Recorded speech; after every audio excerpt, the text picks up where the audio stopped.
I was on a business trip when my neighbor texted to say my husband had brought home some gorgeous woman. I booked the next flight home. Derek wasn't there. I tore through the place like a lunatic. You slut!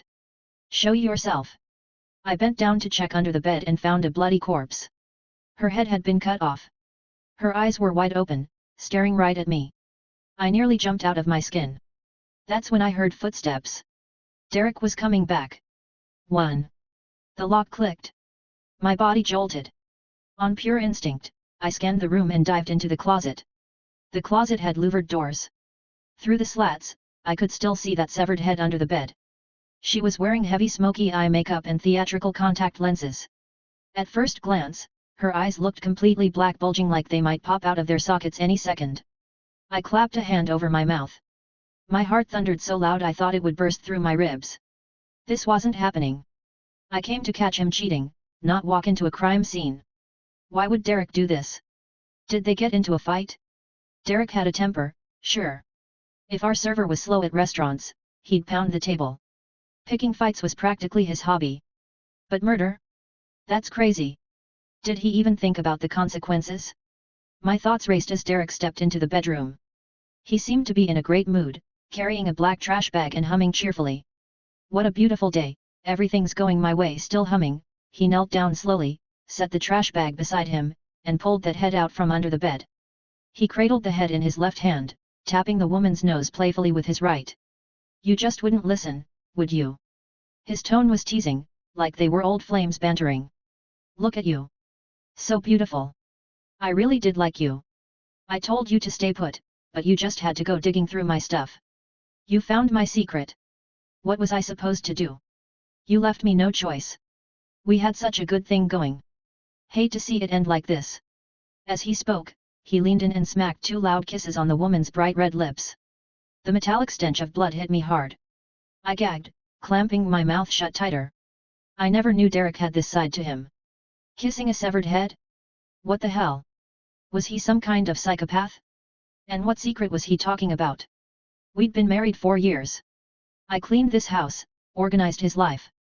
His phone password was my birthday. I could check it anytime. Never saw anything suspicious. I stared at Derek's blood-smeared face, contorted into that sick grin. He looked like a total stranger. He kissed the head a few more times, then went back to humming. What a beautiful day, tomorrow's gonna be even better. Still humming, he tossed the head into the trash bag, then bent down to drag the woman's body out from under the bed. That's when I noticed she was naked. She had an amazing figure, would have been a knockout if she were alive. But now there was a gaping wound across her slim waist. Derek reached out and stroked the wound slowly, his face almost mournful. What a waste. Didn't want to have to do this so soon. He went to the kitchen and came back with a meat cleaver. He knelt on the floor and started dismembering the body with practiced ease. His movements were smooth, almost elegant. I could barely hear the bones cracking. He was completely focused, like an artist admiring his work. Soon he had both legs separated at the joints, bones laid out neatly, flesh chopped and stuffed into the trash bag. He stood up and stretched. Suddenly his eyes locked on something. His expression shifted instantly. 2. I followed his gaze and froze. Cold sweat broke out all over me. It was my earring. I touched my earlobe automatically. The left one was empty. Must have fallen off when I was tearing through the room earlier. Derek frowned. He walked over and picked it up. Rachel was wearing these when she left. I'm sure of it. These pearl earrings were Derek's birthday gift to me. I loved them before my trip. I'd even picked out an outfit specifically to match them. Derek had teased me about it, saying people usually pick jewelry to match their outfit, not the other way around. Like making dumplings just because you had soy sauce, he joked. Derek clearly remembered that conversation too. His expression darkened. He lifted his head and scanned the room, eyes raking every corner. I held my breath, petrified. Then it hit me. I fumbled for my phone in my pocket. My palms were so sweaty my fingers kept slipping. I tried unlocking it several times, but my hands were shaking too hard. My whole body trembled. My heart felt like it was in my throat. Through the closet slats, I watched Derek pick up his phone from the nightstand and call me. I hadn't silenced it. If it rang, I was dead. In a split second, I pressed and held the power button, shutting it off just in time. Right then, a robotic female voice cut through the silence. We're sorry, the number you are trying to reach is not available. After a few failed attempts, Derek's scowl deepened. Why is it off? Dead battery. Whatever. Probably overreacting. She shouldn't be back yet. Must have dropped it before she left. Derek shook his head with a small laugh, slipped the earring into his pocket, and went back to cutting up the body.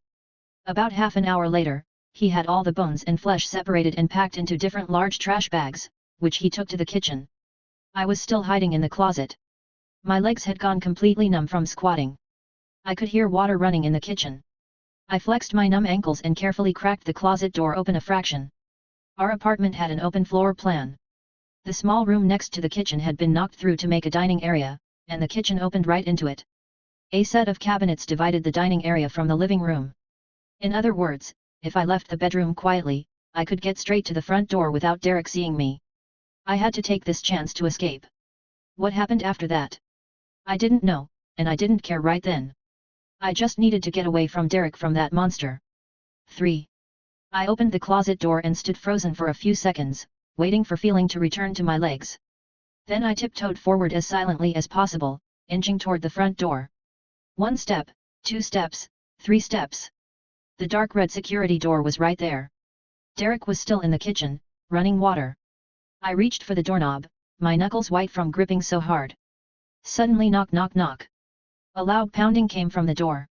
I jumped, my body jerking violently. Rachel? Derek?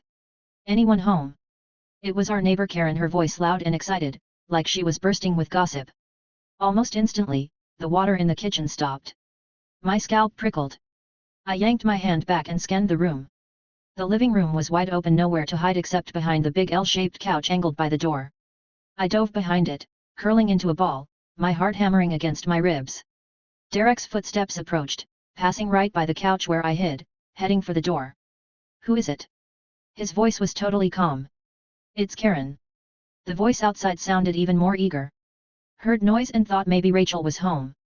Baked fresh cornbread muffins, Rachel's favorite. Still warm. Hey Karen. Derek opened the door a crack, not all the way. Rachel's not back yet. Just making bone broth, chopping up bones. Want some? Really? Karen's tone changed. She craned her neck through the crack, like she wanted to squeeze inside. Weird. Swear I saw her come into the building this afternoon. You two fight or something? Derek, you're a good guy. Don't go messing around on our Rachel. I lay on the cold tile, my shirt soaked with sweat. Karen lived right across the hall. She was friendly enough, but couldn't mind her own business to save her life. She was the one who texted me about Derek bringing a woman home, said I should come catch him in the act. I never thought she'd stick around for the show after sending that text.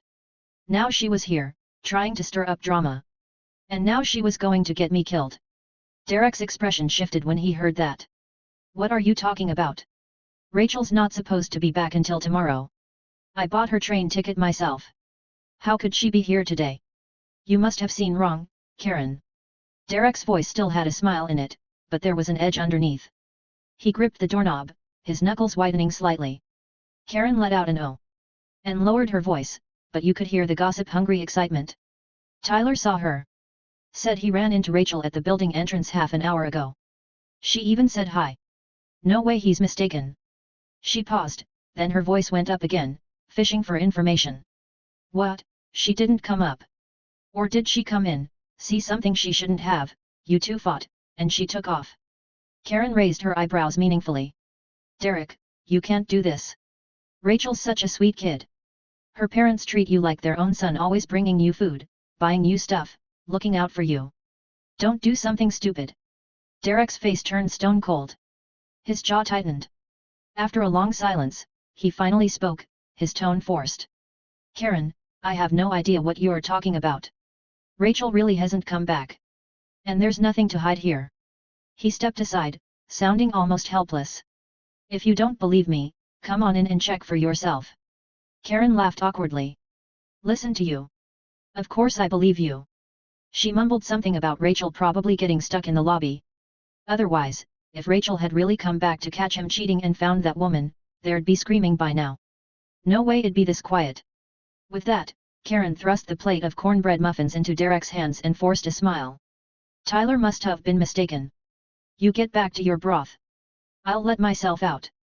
Tell Rachel I stopped by when she gets in. Will do. Thanks, Karen. Derek closed the door and slowly turned around. He stood there for a moment. Then a slow smile spread across his face. Baby, you're home. Why don't you come out?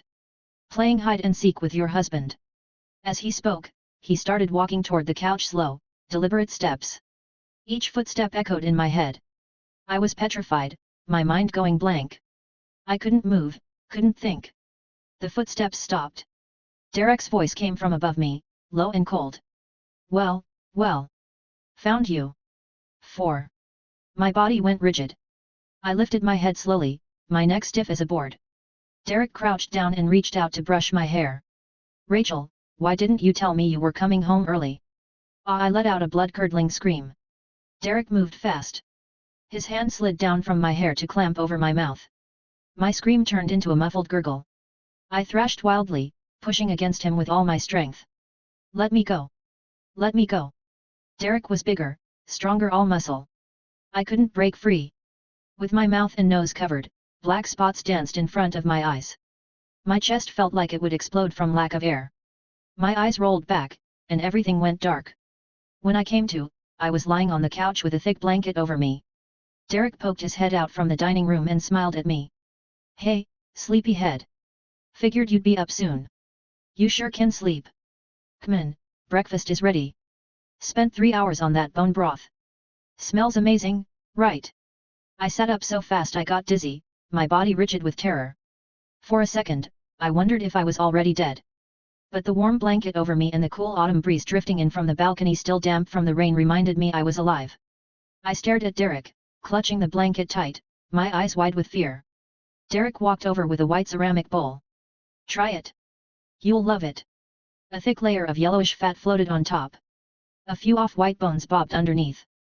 The memory of what he'd done made my stomach heave. I almost retched. I swallowed hard and shrank back. I need to use the bathroom. Sure, go ahead. Derek moved the bowl aside and sat down next to me on the couch. I stood up shakily and took a few steps toward the bathroom. I glanced back at Derek. He was still smiling at me, no sign he thought I might fight or run. Like everything that happened was just my imagination. I didn't know what game he was playing, but I wasn't about to waste this chance. I spun around and ran for the door, screaming for help at the top of my lungs. Derek didn't even try to stop me. He just sat there on the couch, watching calmly with a dark look in his eyes. I wrenched the door open and ran straight into Karen, who was just stepping out of her apartment. When she saw me, her eyes lit up. Rachel. I knew you were home. She hurried over, leaned in, peeked into my apartment, then stage whispered, well? Did you find her? If there's gonna be a fight, just holler. I'll help you take that home wrecker down. Karen, call 911. Now. I grabbed her hand, tears streaming down my face. Derek killed her. He murdered that woman. Call the cops. What? Murder. Karen's eyes went wide. Don't say stuff like that. You're scaring me. I'm telling the truth. He killed her, cut her up. I babbled, trying to explain what happened. Karen turned pale. She pulled me into her apartment, locked the door, and called the police.